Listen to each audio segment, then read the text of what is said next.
Welcome back at the Table with the Masters, part of the Table of Redemption podcast series, where we explore the moments, practice, and wisdoms that help leaders rise, recover, and reimagine what's possible. I'm your host, Rasheen Jamison-Richardson. I love saying that I am a 2025 Harvard alumni, where this podcast was born. And today it is a profound honor to welcome someone whose work has shaped not only my thinking, but the thinking of educators, artists, and leaders around the world, Dr. Steve Seidel. Hello there. Hi, Rasheen. Hi, he's former professor at my alma mater, the Graduate School of Education, not just Harvard, but Harvard Graduate School of Education, where I was a student. So as a proud product of Dr. Howard Garner's Project Zero Classroom 2019, where also Dr. Steve Seidel, I consider him his protege and someone who is coming behind him. That's where we met. So I first encountered his scholarship in that environment. And so today, what leads me to bringing him to the table for me is his work called The Evidence Project, Making Learning Visible, The Quality of Qualities, Art, Survive, and Rounds. These have fundamentally transformed how we understand learning through the arts. So these projects are not just academic contributions. Today, we'll hear how they are frameworks for meaning-making, community healing, and human flourishing. So it is precisely this intersection where his work is in sync with the leadership redemption framework that you'll hear about a lot later. So this brings me to a clear title of this episode, The Arts as a Source of Resilience, Reflection, and Recovery. So our signature question, Steve, is, so what brings you to the table of redemption? Well, I think I'm at the table today, Rasheen, because of your kind invitation. So I thank you for that. When you wrote to me and I started to think about redemption, which is not, and the idea of the table of redemption as a gathering place and a meeting place and a sharing place, I had to acknowledge that redemption is not a word that I use a lot in my own work. And it was interesting to me. I mean, I had to really think about not just the meaning of redemption, but the many meanings of redemption, because I think it has, you take your cans to the redemption center to recycle them and get 5 cents back. But it has meaning in many, many contexts. So it got me thinking. I think the one thing that I'll say about that is that, well, two things. One is that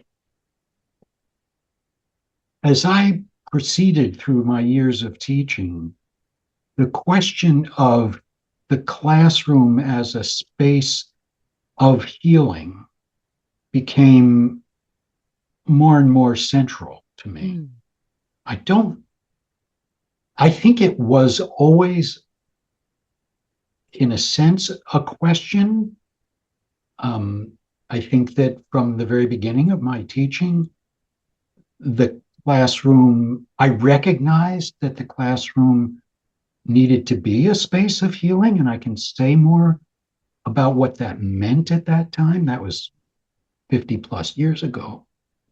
But I didn't articulate the question at that time.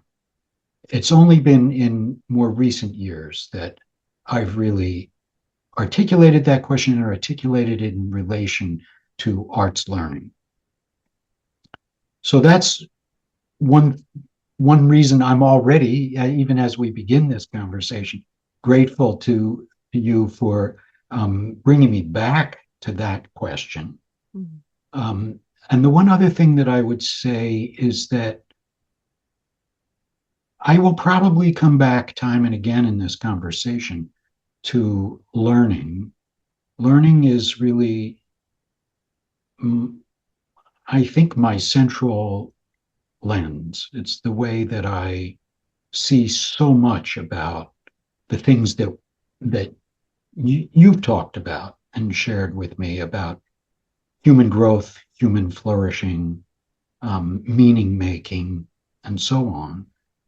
To me, that's all in the context of how and what we're trying to learn. Yeah. Yes. Well, thank you for sharing that. That this work can bring you back to your own work, even these all these years later, because that's what brought me to this table and to label it a table, because I don't remember all the years of teaching thousands of students sitting down to my own table. Yeah, I was behind the conducting, the wand, yeah, the piano, yeah. all the trips, everything, until I could not remember. I know what the testimonials were. The work that I did was what is well respected. It got me into Harvard, that same work. But when disaster struck my life, my work, and I was forced to sit down to a table and ask myself, so what was that again? How did you do that again? How are you bold? Where were you resilient? How did you move forward when many have not? And so when I began to label it redemption, it came from 20 years of being in leadership where the arts were cut, my job was cut, working in rural, impoverished, underserved communities or wealthy parts of communities that were still perceived as wealthy, but the arts was always still slim pickings when it came to the resources that were there. So when you mention that this work so far is helping bring you back to your work, I actually feel like a dream has come true for me because it's something I probably took for granted about how I'm coming to this dialogue every time, but that's it. I did not know my own impact. I mean, I know it to a degree of the students, the teachers, the community, but me as that teacher, me as that teacher leader, me as that systems level leader of what this means. And the only word I could come up with is redemption. Mhm, mhm. Yeah, yeah. Yeah. We when we're working, one of the things that retirement has allowed me to understand is how brutal full-time work is. Oh, It, I had a professional career, especially my years at the ed school at Harvard, in which I was doing research um, and I think revealing the powerful role of reflection in learning for children and for adults. And yet there was precious little time for reflection in my own professional life. yes. I joke now that, but it's not a joke, that I've done more reading, careful reading, and thoughtful writing in the last, well, it's now 4 years since I retired from my full time role at the School of Education, uh, than I did probably in 25 years there, Wow. just because that work, reading, writing, thinking, reflection, um, takes time and Mm, takes a kind of space that a full-time job, which I'm just going to say, anyone working a full-time job, you're not working a full-time job. You're working way more than a full-time job. mm, That is, the demands are ever increasing, and it's still all supposed to come out of the same whatever number of 40 hours a week that it's, that they say it's going to be, but it isn't. It's huge and demanding and exhausting. And so we're, in a sense, I think we're always trying to be in recovery from that and trying to learn from what's been going on. But the time for that learning is barely there.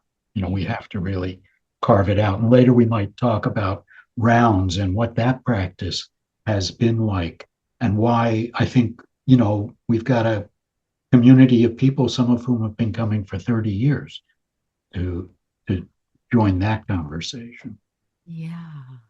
Well, this is why when I did my research and decided to take the leadership redemption resilience framework into my time at Harvard, it came from 20 years of having to do that one thing on the spot where there was no respite. Mhm. Like, as a music teacher, I can't speak for any other subject area. I like to think that it happened for the other subject areas, but it's one of me, and I'm teaching 300 to 400 students a day, whereas the traditional academic subjects, they have one subject, or there's teaching one subject with 18 kids per period. Well, in the arts, you have 300 kids in one period or 200 kids in one period. So there was times I couldn't even get a bathroom break because Yeah, who's going to leave the kids unattended? Not me.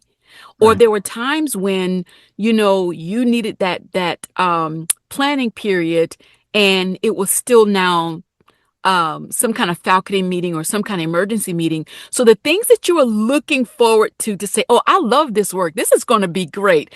As long as I can get this time, that time, but then there is no time. It's all relative to the environment that I was working in. And so in Title I schools, rural impoverished schools, in marginalized communities, well, that is now slim pickings. And then now people are jealous of you if you have 10 minutes more time than they did. It gets down to the wire, right?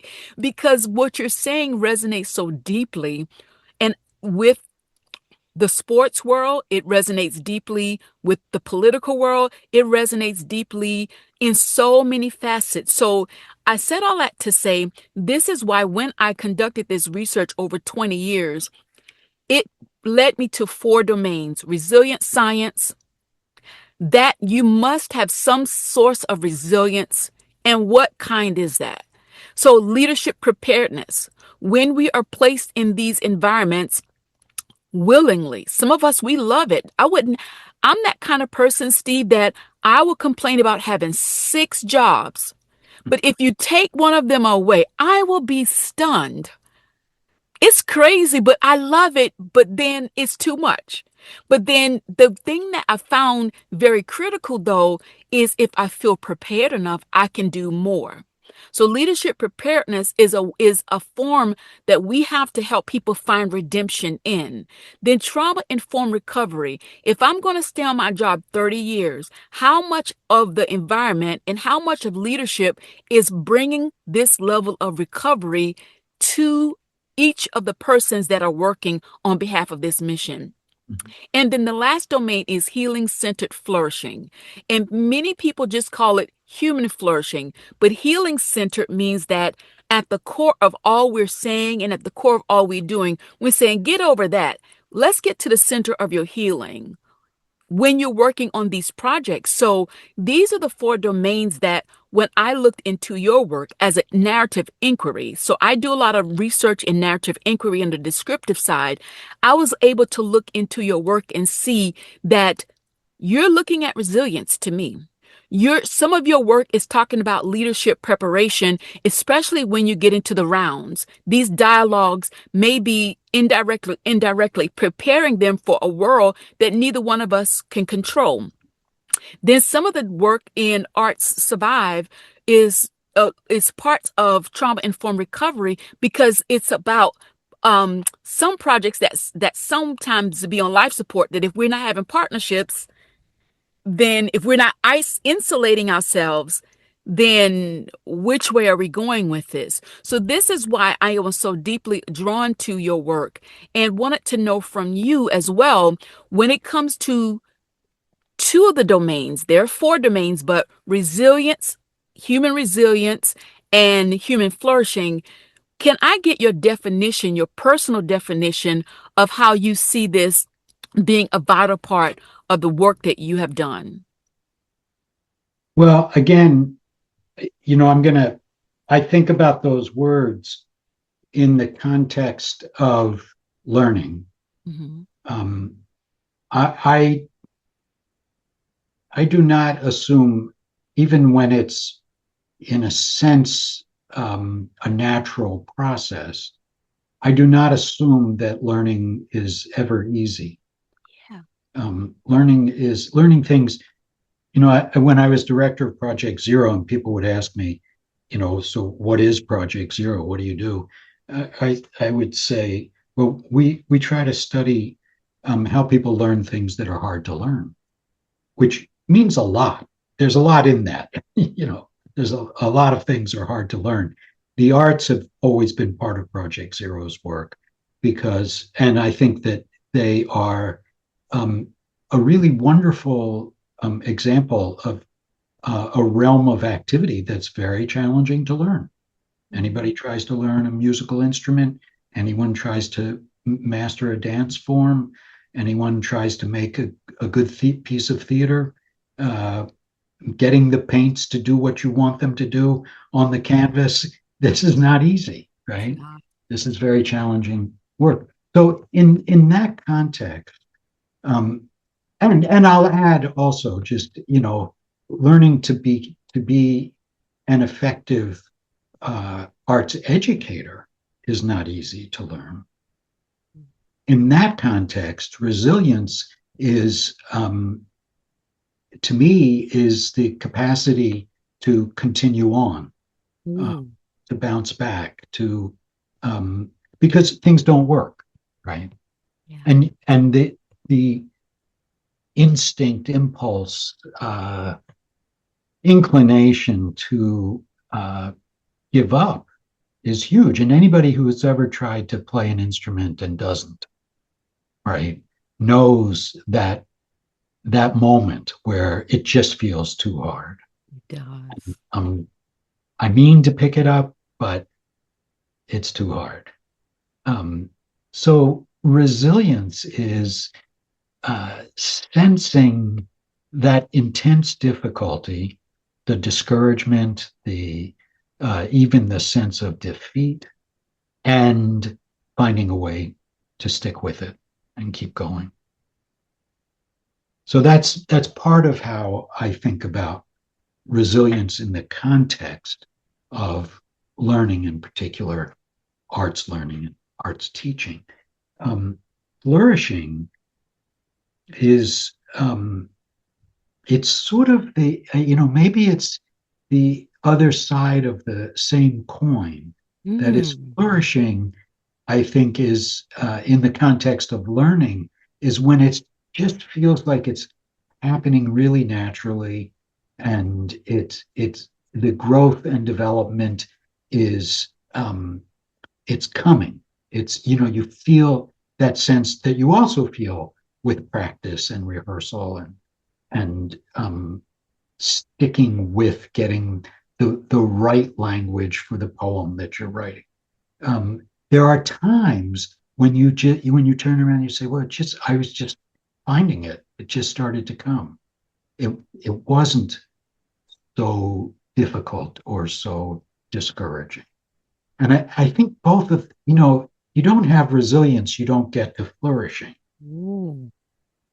And flourishing gives you the strength and the courage and the determination to keep going when you hit the next, because you will hit the next rough spot. And I don't want to play down the roughness of the rough spots. Yes. As in the arts, at least, many people, because I talk to, in my work, this must be true for you. You've probably had 1,000 conversations with when people find out that you're a musician and a music teacher. 1,000 conversations with people who tell you the story of how they didn't become a musician, Yes. and and Exactly. and the rough spots don't have to be huge. They can be relatively small. A comment from a teacher that makes you just want to give up Yeah. because you've that you what you interpret that teacher saying is you don't have the stuff, you can't do it. um, Rough spots can be, I mean, there are lots of of ways that that can happen. I think a lot, and I'm sure you do too, about the incredible power that teachers have Yeah. for good and for ill, for doing good and for doing harm. And, all of us have done harm with comments that we didn't even know were being interpreted in uh, in the way that we may not even have intended them, and taken to heart. So, uh, there's a delicacy in every learning process. And one of the things that emerged, um, in the Qualities of Quality project was, the idea of the decisions that learners are making, that learners are, in a sense, always, every day, and sometimes many times a day, like even in a single class period, making a decision of whether to continue on or to stop, Yeah. to engage or to disengage. And a quality arts learning environment, there are lots of things that, um, have to be considered in creating a quality arts learning environment, but it's one in which people, I would say, and I think we heard this over and over in the research, a quality arts learning environment is one in which as many people as possible, it's one in which everyone is saying, yes, I'm choosing to engage. As hard as it might get, as discouraged as I might get, I'm going to engage. I'm going to keep trying. So we're constantly trying to figure out, how do we support that decision, that, are you in? Are you out? Yes, Mm. I'm in.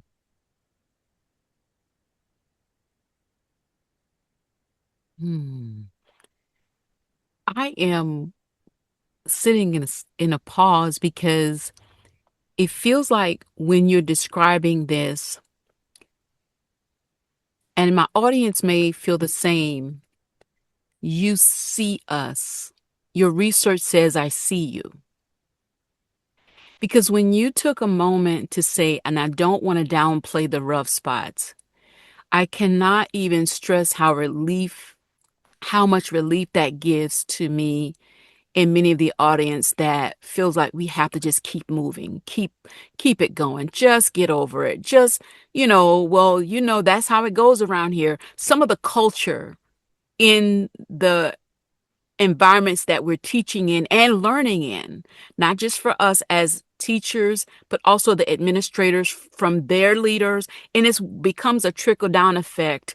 And so I appreciate it so much when you took a moment to um, give give us a great look at human flourishing and resilience together, not one versus the other. But when you talked about it's the other side of the coin, that is profound to me.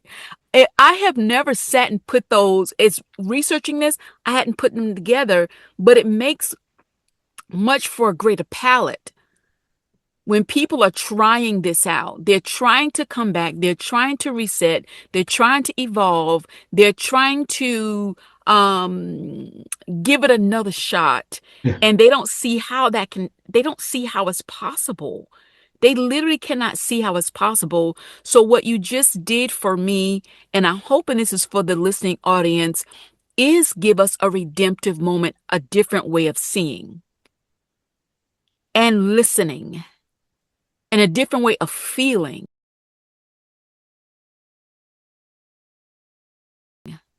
And so, since you already mentioned the quality of qualities projects, can I ask you this? In your experience, how do you distinguish between an arts experience that is aesthetically strong and one that is emotionally restorative? So that when we are trying to engage in any type of healing work or resilience work, whether we're the learner or the leader, are you able to just share insights on that? Well, let me share. a little bit about what I think were the crucial findings of that study. Okay. And I have to just frame it up a little bit with a few words about the study. We Okay. were given a grant, a group of us at Project Zero from the Wallace Foundation in New York, to try to understand how people, this was in the 2005 to 2008, and they were, so let's call it beginning of the 21st century. Okay. What's kind of the state of the game in terms of how people were thinking about what constitutes quality in arts education. And we visited programs. We conducted about 200 interviews with individuals. In those programs, we talked to experts in the field. We did tons and tons of observation. It was a great project, real gift to be able to talk to arts educators around the country.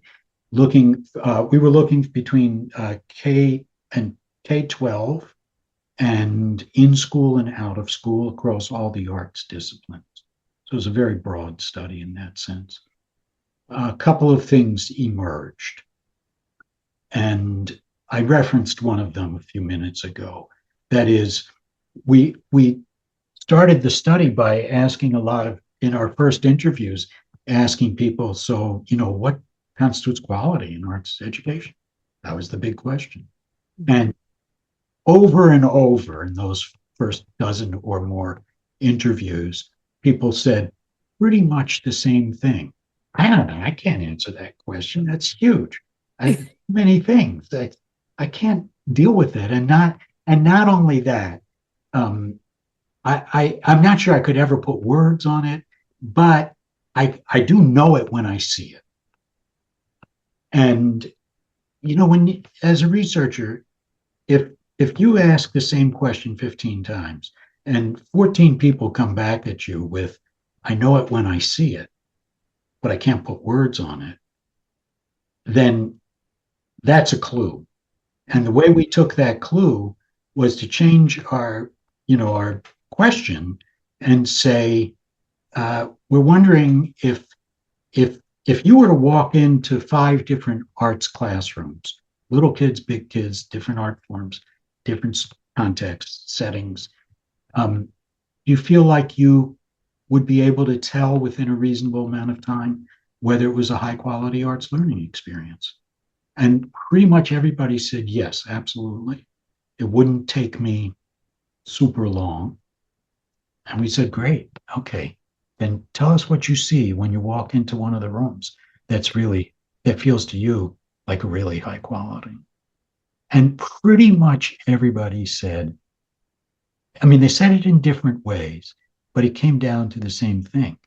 Everyone's engaged. Everyone knows what they're doing, what they're working on. Everyone's respectful of the space, the materials, and the people around them. Everyone's caring about their own work and caring about the rest of the work in the space. And even the student who might be sitting in the corner looking like they're doing nothing, you're just seeing them in a moment in a really high quality space. That will happen because people will take themselves out and just say, I need to step away from my work and put my hood on, put my headphones on, but do whatever I need to do to breathe, to come back to the work at hand, right? Because I was working with clay and that clay was not doing what I wanted it to do. And I was, everything I did was not getting me there. So I know that I need to pull myself back. Now that's somebody who's fully engaged in their process. It will look at first glance like there's somebody who's fallen asleep in the corner, but that's not what's happening. It is part of a process. And people are letting them do that because they've had their eye out. Teachers had their eye out. Their peers have had their eye out. They know that young person needs to take that time. That's what happens for them. And so they grant it. That's a caring, that's a loving, and that's a learning environment.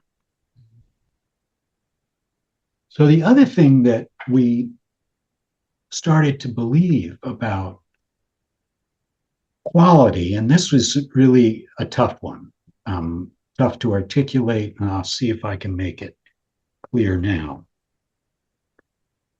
A lot of people, when they heard that we were doing this study, wanted us to be able to say, what are the five things you have in a quality arts classroom, or are there preconditions, or are there criteria? And what we realized, and this might go back to your question about aesthetic sophistication, or I'm not sure exactly what your phrase was, of the work. What we realized was that I could walk into one classroom and not feel like this was high quality. Mm. And someone else could walk into that classroom and think it was high quality. And I'll give you an example. Suppose my background is as a theater teacher. I did that in high schools for 18 years. If I walked into a classroom and, I was met at the door by the teacher who told me, this is a great class. These guys went to the state championship in the theater festival and won for the last 2 years. And they're doing amazing work. And I could walk in and I could look at that and say, wow, it's impressive. Very high level of theatrical sophistication. But if I were to go around the school and talk to people, I found out that, yeah, but they have auditions, and there are a bunch of kids in this school who feel like no matter how many times they audition, they're never going to get to be part of this play. Mm. And there are other people who they feel like they'll always get in and they'll always get a big part. Mm. So if one of my values about quality arts education is that it's an inclusive community. Yes. Then I can't walk away and say, I'm convinced that's high quality, even though they're winning the state championship. Right? Somebody else may say, hey, it's a dog eat dog world. The best, you have auditions, the director chooses the best people. Can't challenge. If they're winning the championship, you can't challenge their judgment. I'm not saying one is right and one is wrong. What I'm saying is that quality is in direct relationship to, it is a kind of equation. Quality equals purposes and values manifest. Like, ooh, if you can manifest your purpose and maintain your values, then you will think that's a high quality environment. But not everybody's going to share those purposes or those values. Mm. And so people can really say that what constitutes quality is really different from what others think. Does that make sense? It makes sense. Yeah. Yeah. It makes sense because in many ways we're talking about input but also output. So we are there in these spaces, let's say from the lens of the leader and the teacher leader, right, that have a fiduciary responsibility to produce the quality of qualities that we don't even have a rubric for. We don't even have a measuring rod when we take on these responsibilities. So when you are sharing what the research is about, and when you're sharing what you guys had to revisit and rework, I think it was worth every its weight in gold to dig in and find out the things that you can manifest. And it's almost like when you're speaking, I'm asking myself, well, how can you go wrong with me ensuring that the quality of qualities, what makes high quality arts education is the purpose. Because without it, it's so many waves that we're riding. It's so easy to do the cherry picking, even in the marginalized communities, because of the scarcity principle. That's an automatic because of their socioeconomic status and because of their lack of access, period. So I completely understand what you're saying from that vantage point. And I love the way when I was reading up on, not quite getting into the depths of the study, how it took its time to examine where the quality is, but also the direction of where this can be going, to leave like a trace or some a paper trail for any one of us who are trying to have quality. Because one thing you said that is so profound is just because the other group won a state championship, it sometimes it leaves no room for you to examine because of ego sometimes. But when we peel all that back, and the question was about the aesthetic sustenance of the arts and that quality that it brings, it makes me believe that this work is far more important than I probably imagined. As Yeah. much as we've studied it, how much more valuable is are the roles that we are taking up, and how we should continue to seek ways of adding quality back where it seems to have been removed as well. Yeah. You know, you asked a question about aesthetic values and healing processes, Yeah. right? If healing is a value and part of one's purpose, then um, that becomes part of what one's judgment, when all is said and done, about the quality of the experience that you're engaged in or you've recently had.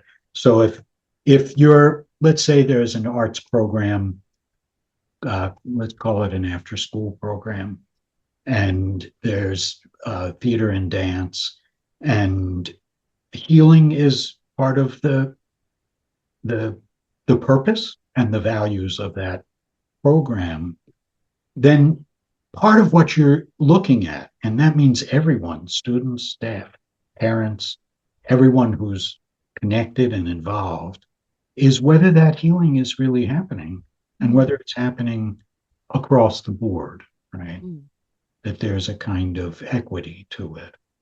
mhm, And um, that's not always easy to tell, but it guides the looking that you do as you look at your program and the inquiry that you engage in, so that when you're having conversations with parents and you're asking them what they see and whether they think that their child has had a healing experience, that's part of the process then of um, assessing the quality of the program.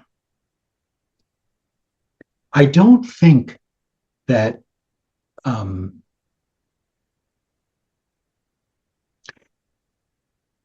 when I think about healing, I never want to put healing and aesthetic uh, level. I have to think about the language here. Um, Aesthetic awareness and, in a sense, aesthetic ambition. mm, I don't like to put these things at odds with each other. Like you go for aesthetics or you go for healing. Um, you want to be doing work that is whatever the aesthetic, the level of accomplishment is, you want to be doing work that is as deeply and truly artistic as possible. Yeah. Um, so that, even, I mean, in your context, even if there's some notes that aren't hitting exactly right in the orchestra, um, you could say, well, that really brings down the quality of the performance. But a performance that is um, appropriately joyful, meaningfully exploring the emotional ranges of the material, the compositions, um, one in a performance in which students are really performing together. They're listening to each other. They're bringing each other along. Um, that can be, those qualities can be more powerful or more important in certain contexts than whether every note was hit perfectly. Mm-hmm.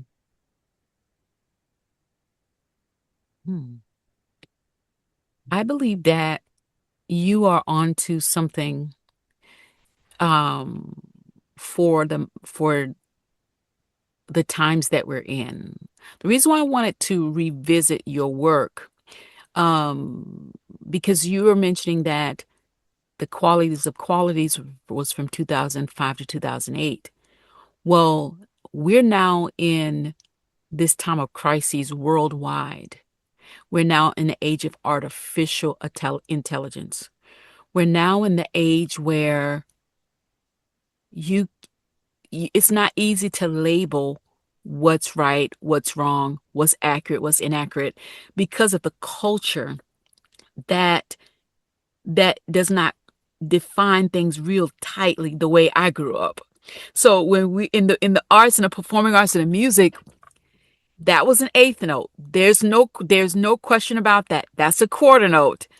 And so now when I found myself teaching in this, not recently because I haven't taught music in about 7 years, but right before I closed the doors, we were getting into that thing where it's hard to even talk about the word quality because of the parameters that seem so loose.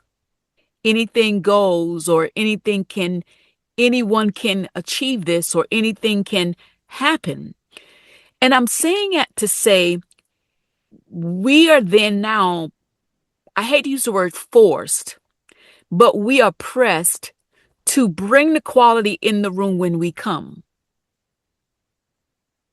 We now in the teachers that and the principals and my colleagues at Harvard in the class of 2025, we had this dialogue frequently that when we are leaving these halls, we're coming into a different world where when we discuss quality or when we discuss vulnerability or value, it is subjective now.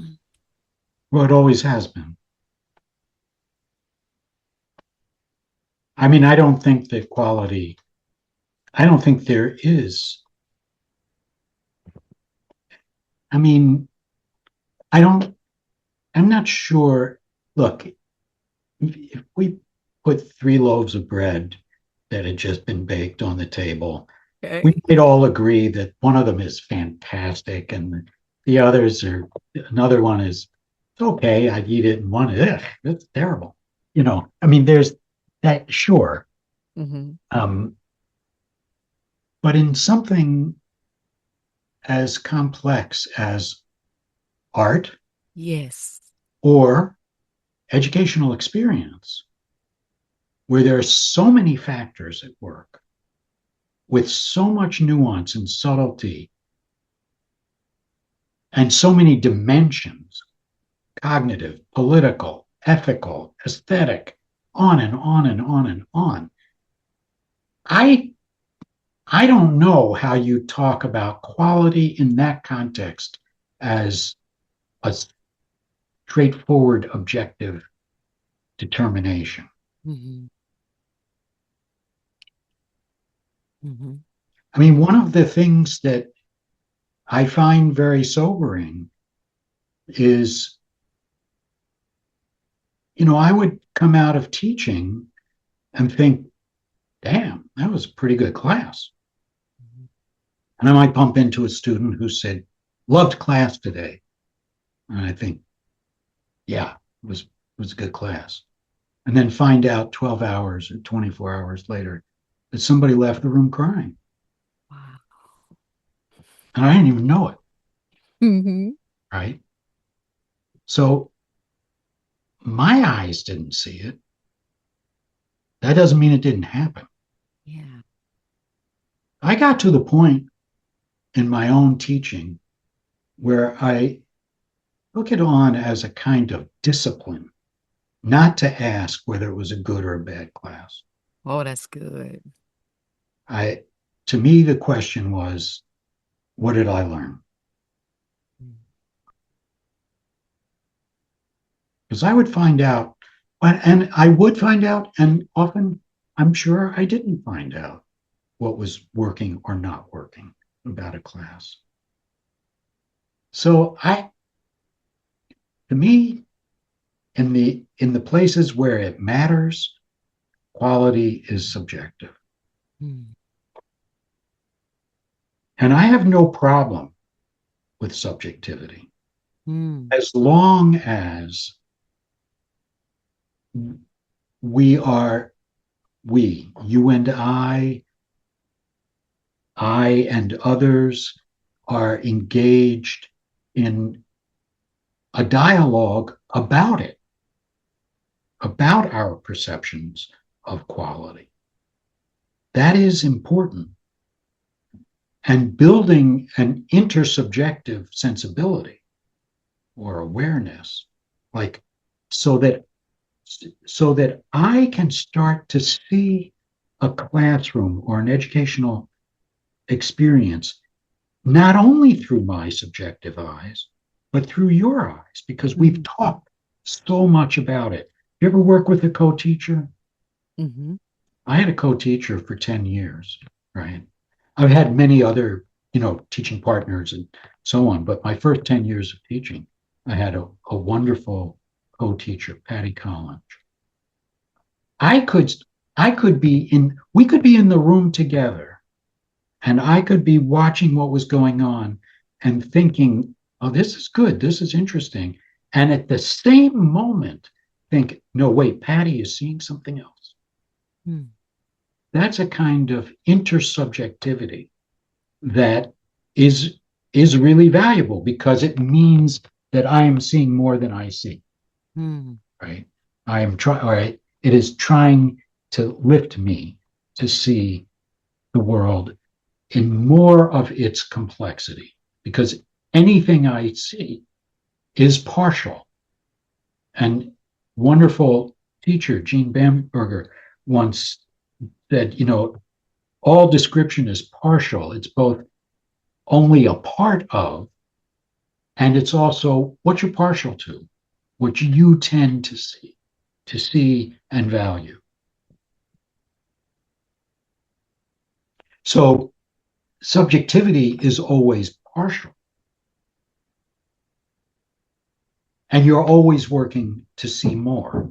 Mm. And a huge amount of the work that I've done over the years is about being in groups of people trying to see more of the thing we're looking at than any one of us can see alone. Mm. Mm. I mean, I would say that that's what has been at the heart, the core of the rounds sessions that we've been holding for the last 30 years.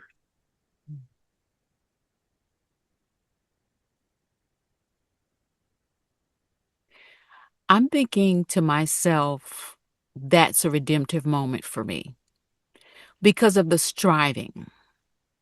A lot of the striving comes from being in the arts, not just as a teacher, but but learning to become that teacher or learning to become the one that's now behind the piano or holding the baton when so much of your years were in preparing to be that leader. So going back to the framework of preparedness, resilience, going back to how are we flourishing, this is a redemptive moment for me.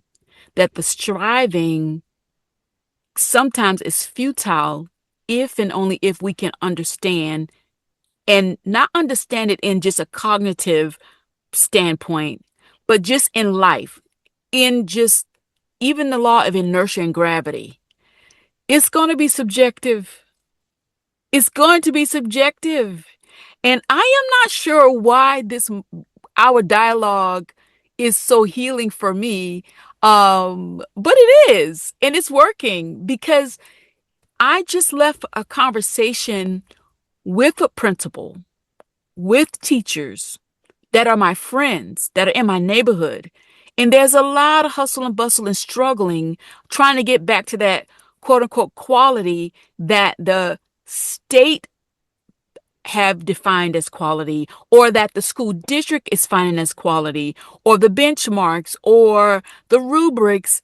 And they're frustrated because the students are not meeting the standards, so therefore you feel like you're not. Right. So this right here is very important, that we take our time, as we have vowed that we would do on the podcast, to bring this under a lens of redemption, to say that to any teacher or leader that's listening, it's not a licensure not to do what you have been hired to do, but there's a freedom in understanding that it is going to be subjective.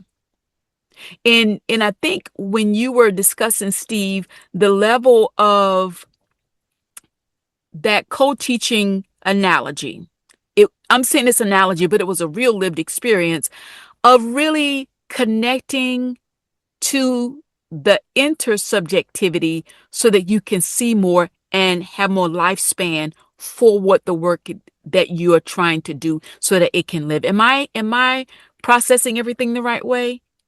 I think so. Yeah. I mean, that makes sense to me, what you're saying. Yeah, yeah, because it is so challenging. Um, I know in rural communities, versus some other communities who might not find it as challenging. For an example, I went to see Renee Fleming in concert in March. It was amazing. So I'm just getting back from Harvard, and I'm hiding out because it was hard. I call it Harvard. It was Yeah. hard. Yeah. So Yeah. I felt like I was dragging it like a fish, like you caught that fish and it flopping all over the place. So I slid into the concert for healing as my quality of qualities, right? Yeah. Yeah. I'm sitting next to a lady who somehow saw, I think on my coat, the emblem, the little pin, the lapel pin, which I forgot I was wearing. So she said, "Oh, so what did you study at Harvard?" And I just told about crises and crisis leadership, and how I basically was being redirected from the arts into that. But this was a wonderful time. She wanted to know, well, where's the crises in the arts? Because where they come from, there's no crisis, so she couldn't understand. So what I'm saying is the importance of our dialogue today, and the importance of us being able to navigate the conversation to where we both wanted to go, is to kind of like have a respite so that people can be free to define, redefine, unfold, and delve back into their own journey and find out how this is going to work for them. Because the striving piece is the number one thing that I get my striving from the arts, from being in the arts. Because soon as someone hears that you're in the arts, unlike if you're in the mathematics, they don't tell a mathematician, "Oh, pull out your pen and do a math problem for me." But if I'm in the arts, you're like, "Oh, sing something." Right. Like, I haven't warmed up. If you're a dancer, "Oh, dance something." We could be in a grocery store. You wouldn't say that to a scientist. "Oh, do an experiment for me now." So thank you for kind of like clearing up a moment. It was like an aha moment for me that I think that when I'm making that statement, if I could go back to my colleagues when we were in Gutman talking about this same thing, it's the revelation that, yeah, I think you may be overthinking or overworking something that's going to always be subjective. So thank you for offering that today. Yeah. I feel like, you know, objectivity, when you can achieve some reasonable semblance of it, um, has value. Yeah. You just have to be very, very cautious about assuming that there is such a thing. Mm, mm. You know, you know that she's passed, but the jazz singer Betty Carter, I believe she passed. Um, uh, I had a student who had been mentored by Betty Carter. Mm. She this student was a student at Harvard, and she and her sisters were in a singing group in Detroit, and they met Betty Carter when she came through, and Betty took a liking to them. And uh, the student told me that I was very curious about what it was like to be mentored by Betty Carter, and she had some terrific stories. But one of the things that she said, that Betty said, was subjectivity is the closest you'll ever get to the truth. Ooh, say that again. Say that again. On this podcast, I say, if that thing get good, please say that again. From Betty Carter, subjectivity is the closest you'll ever get to the truth.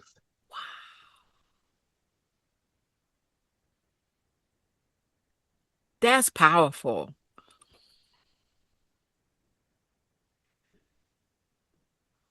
That is powerful, Steve. Because you know what that means? That means we already have a form of truth that and people are searching and searching. That if that is the case, we're overlooking many truths. Well, I think that that's um, why we continue as human beings Okay. to make art and turn to art that others have made, because we understand that there is a form and an expression of truth in many artworks. We all look at 1,000 artworks that don't hold our eye for a nanosecond, and then we look at another and we can't turn away. Why? Because it's better? No, because I'm caught by one and you're caught by a different one that I Mm, will get past. It's because our eye could see some truth in that piece of work, right? And that truth may not be scientifically verifiable, but there's still some truth there that I feel when I see it. There's a resonance. There's something that has meaning, even if I can't articulate it. I can feel it. mm, You know, people have been doing this for a long time, making art and spending time with it. It it it is, we have, as human beings, and not every it's not doesn't manifest equally for everyone, but we are drawn to art. You know, I remember in third, I don't remember much about elementary school, but one thing I remember in third grade, which might suggest that I was even then what do you call it? An art educator uh, in formation. mm, Uh, I think we must have been kind of a bad class as I replay this story to myself, because what I remember is that our teacher was trying to find something we could all agree on. And when I say by bad, I mean ill behaved and unruly. Um, she wanted to see if there was anything that we could all agree on. And there wasn't, except for one thing. We all liked music. Mm. We may not all like the same music. We didn't go that far, but we all liked music. And and it really, I mean, obviously, I'm remembering this, you know, decades and decades later. Uh, I guess it said to me, even as a very young person, this is what the need that music addresses for me, which it clearly did at that time, is the same need that other people feel too. Mm. And I will come back to healing. Um, I don't think that the arts are only or all about healing, but I don't think they're ever very far away from it either. And sometimes they're right on it. That is, they directly address the human need to heal.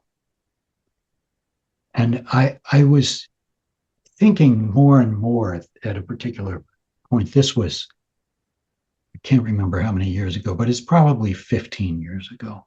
I had invited um, uh, a musician named Tunde Jigede uh, Mm. to class, and he played the kora and the cello, and he we had a we had a conversation with him about his work, um, and his growth and development as an artist, but also as an educator.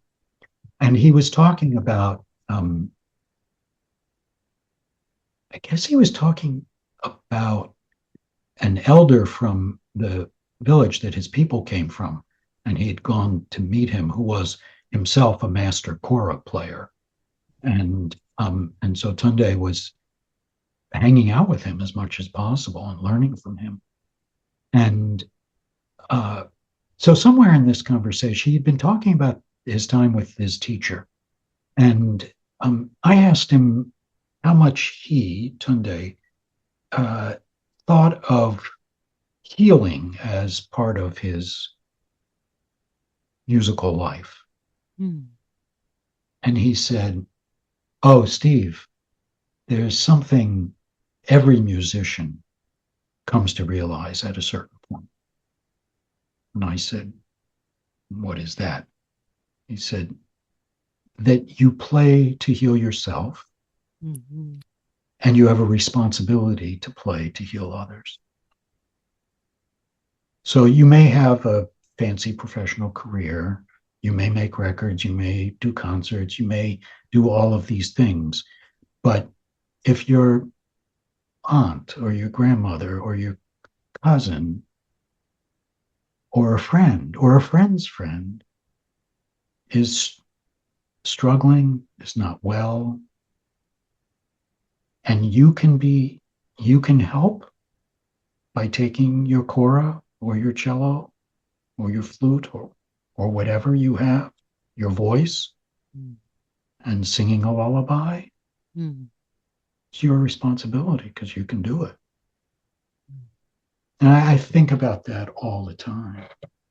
I don't think that it's, I think there are lots and lots of purposes and, if you will, uses of art, um, meanings and possibilities in art. But I don't think that healing is ever not there. Mm. And that goes to why this episode is entitled When the Arts is a Source of Resilience, Healing, and Flourishing. And you are giving lived experiences, analogies, you are giving giving us ways of thinking. And the unique thing about the work that I have done got its I call it hind legs, its back legs is off of Howard Gardner's theory of multiple intelligences. And I was 21 years old at Florida State University studying opera, and my day job was being a music librarian at the circulation desk. And I'm going somewhere with this because I felt like I didn't belong, or this imposter syndrome, or when we're trying to make our way through some of the toughest times, being resilient, finding human resilience, healing, flourishing, you don't know how impactful your work that you're doing is going to touch someone. So Yeah. when I was in that library, of course, we saw Tchaikovsky, Puccini, Bach, Vivaldi, Wagner. I'm going through all of these particular scores. And then I come across the journals section, the scholarly journals, and I find arts integrated learning Mhm. in how they were using the theory of multiple intelligences to help frame up and what I consider catch in the net all the other parts of learning that were slipping through the cracks. Now, that's my own personal definition of how it was being used then. So I found it as a source that I can actually see myself being able to kind of juggle areas that might not have been as refined enough to be on stage vocally at that time, but academically. When you talked about the evidence project, making learning visible, when you talk about art survive, those were the areas that of me that I started to um cultivate outside of only thinking that I was ever going to be on stage. Mhm. Because, when we enter these doors of the arts, it's most people see these lights and this wonderful stage and this amazing costume. But what if your life was meant for something more expansive, for healing, for helping people be more resilient, for flourishing? So when I began to look at the theory of multiple intelligences, it gave me a palette. I saw painting. I saw colors. I didn't see at that time, I didn't know enough to see what I see today at 48. But what I'm saying is that work helped people build branches off their tree. And so that's when I made a commitment that when the time was right, my first entrance into Harvard would be through Project Zero Classroom, because I did not know that I would not go straight into an operatic career. I went straight into the music classroom, and that music classroom was not in a suburban community that I was dreaming of. All these things you learn in school, the case studies. So I landed in Title I schools, and that's when I became a perfectionist because there was so much lack. But that's when Project Zero classroom content was the most effective, because I could I could I could find a solution for almost anyone. So all the quitting that I had personally as that student when I was learning to be that artist, Mhm. and those propensities to walk away, when I picked up the theory of multiple intelligences, I was able to give my students a hook to hang their hat on. Yeah. Don't throw away those shoes, hang them up on this particular intelligence, Yeah. that particular one, basically buying time and saving lives. Mhm. So when we go back to having these dialogues of what's resilient, what's healing, what's flourishing, what's intersubjectivity, what is in a way coagulation in some ways, but getting all to the same source that we have meaning in us. We have solutions in us. We have the next right move in us, but we don't always know how to achieve that in the midst of our interruptions or adversity. And I'm not quite sure if you've ever seen your work that way, but I do. And that's why it brings me to the table, because In a like manner, when I'm able to think about making learning visible, that was the part at Project Zero Classroom that stuck out to me the most. So when we had to do our demonstration, our 10-minute demonstration at the end of the week, I had to go and try that out. Because the concept is this: if they can hear it, they want to be near it. If they can see you, they really do want to be you. And if you can lead someone to something different, you have most likely gained a friend versus an enemy. Mhm. And so that's why I think your scholarship, your projects, and mostly what this podcast is giving to us, your lived experience and wisdom on how you arrive at being um, Dr. Steve Seidel. Good. So I want to ask you, so what are you leaving this table of redemption with today? Well, I mean, with a lot of gratitude, Rasheen. I mean, I appreciate, we didn't talk a whole lot about reflection, Yeah. but um, But we can if you want to. It's our yeah, show. I think it's a big topic, the role of reflection in learning.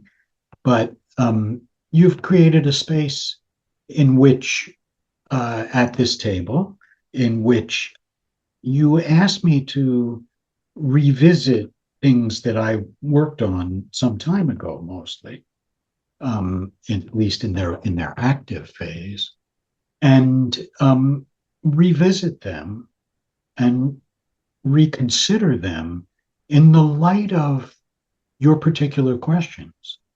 And that's really a gift because, I mean, part of the purpose of documentation and reflection and learning is to remember. These are, is to have aids to memory. And sometimes you use artifacts, and sometimes you just use dialogue with people who, may not have a curiosity about things that you have been involved in, um, and bring that fresh curiosity to their questions, and that's a gift. So I'm very grateful, and I take the gratitude away, and also some thoughts, that I will. I'm going up to meet some friends and artists who is um, doing a kind of workshop performance of a brand new piece, and she's invited five of us to come see it. And as I'm walking over there and sitting in that space, I know that this conversation will resonate in my mind and in my heart. Awesome. Awesome. I am glad to achieve that. This is good. Any words you want to send, want me to know as I continue this journey? Any words, of wisdom, or thoughts that you want me to resonate with? um, well, I think about what you're doing with this podcast, and uh, I think that one hope that I have for what you're doing is that it, at whatever scale, and that could be, you know, lots of numbers or very few numbers, doesn't matter, that you are building community. Yeah. Because I think that mostly the best learning takes place in community. I don't think that we grow and flourish outside of community nearly as well as we do inside community. So I like um, I like that, and I hope that you will stay very aware of what you're hearing and what you're getting from people as you do this, both the people you have these conversations with, but also people who listen and communicate with you, because there is a community building. Mm. Thank you for offering that. Thank you for offering that. It is so critical that you place that back at the forefront of this dialogue for me. I don't think anything is by happenstance, actually. That is a very powerful piece that I have been working on and being more intentional. And that's actually what this podcast is doing for me personally and professionally. So, to leaders and educators, artists, and anyone navigating crises, uncertainty, I hope this conversation becomes a guide for you, a grounding for you. Please remain curious. Please allow yourself to utilize the artistic sides of you to illuminate a path forward. So thank you so much for joining in today at the table of redemption. And I hope that you have been well fed. I hope that you are leaving this table feeling rejuvenated. And I will see you later.